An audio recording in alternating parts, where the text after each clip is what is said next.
Giancarlo, Yeah. you're homeless here in Manchester in New Hampshire. Yeah, I am. How long you been outside? Right now it's like 4 months. And you're making your bed here. Making my bed.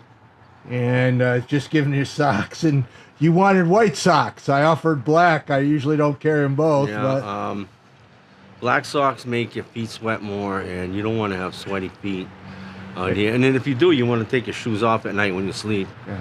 Your feet will dry out, and you'll be more comfortable. Oh, you were telling me about people that, are drinking and they go to sleep. They go to sleep with their shoes on, and your feet are cold. And even though you have your shoes on, you still get frostbite, and your blood thins out when you're drinking alcohol. So that's a big thing. You could even die from it. Yeah. You can freeze out here. Right now, we're only getting temperatures 22, but when it goes down to 5 degrees, that's when it becomes life-threatening out here. Yeah. And you said people are getting their toes amputated. Yes, they are. Toes and part of their legs on some people. Oh my gosh. Yeah. Wow. So you gotta be, and we had a guy, Scotty, who hangs out by 7 days. He passed away 3 days ago. He froze to death. He didn't cover himself. He drinks too much, and his blood is really thin. It's kind of shocking. He was a harmless guy, and we all helped him out, but life is bitter to him. Yeah. So Tell me about homelessness in New Hampshire. It's tough out here. I have to hustle food sometimes, and I do that very well. But it's tough, and it's cold, and summer can be okay, but it's a tough world out here, and you're getting kicked out of places where the police don't want you, and the homeless shelters are full, and there's a lot of thievery, and there's just a lot of homelessness. We're almost at the homelessness peak of the depression right now. So I've been kind of shocked because Manchester has around 100,000 total population last census, and I've been walking around, and there's a lot of homeless people. there's too many. For a city this size. I mean, there's too many homeless people everywhere, but for a smaller community, this was a little bit shocking to me.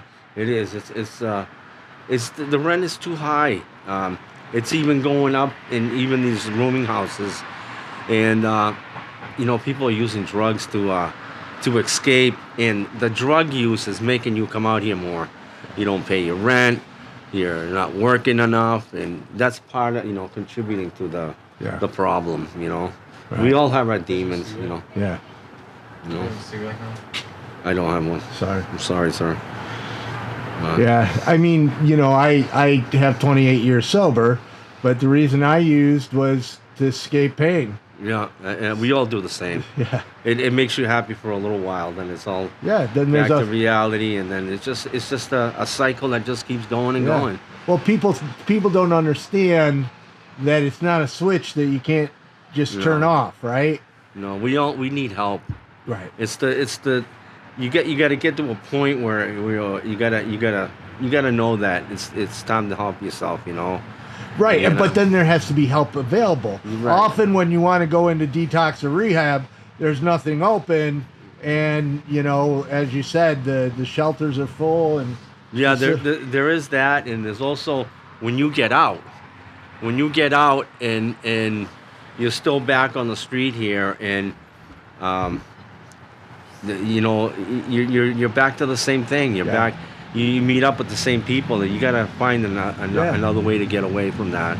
You're right. So most rehabs are 28 days. I don't know what they are here in California. They're around 28 days because that's all insurance will pay for. Yes. And then you're exited back out to homelessness where you're going to drink and use. Yeah. Eventually you'll break down and do it all over again. Exactly. It's people don't understand how broken it is. That's why they just want homeless people gone.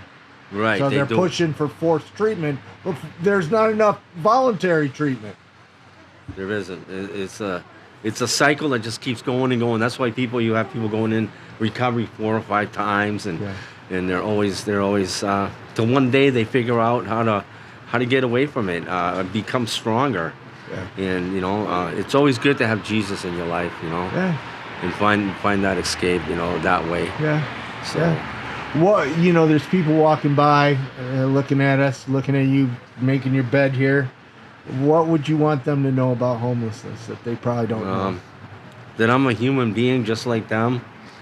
And I'm taking one day at a time, but we're all God's children, and some people are really giving and some people are not. And I thank the people who are, that wake me up and give me some food or even money. And I just want to thank them that for doing that. And some people really have a heart, and some people are cruel, but you're always going to find, that's part of life. Yeah, it is, and at all socioeconomic levels, there's good people and bad people.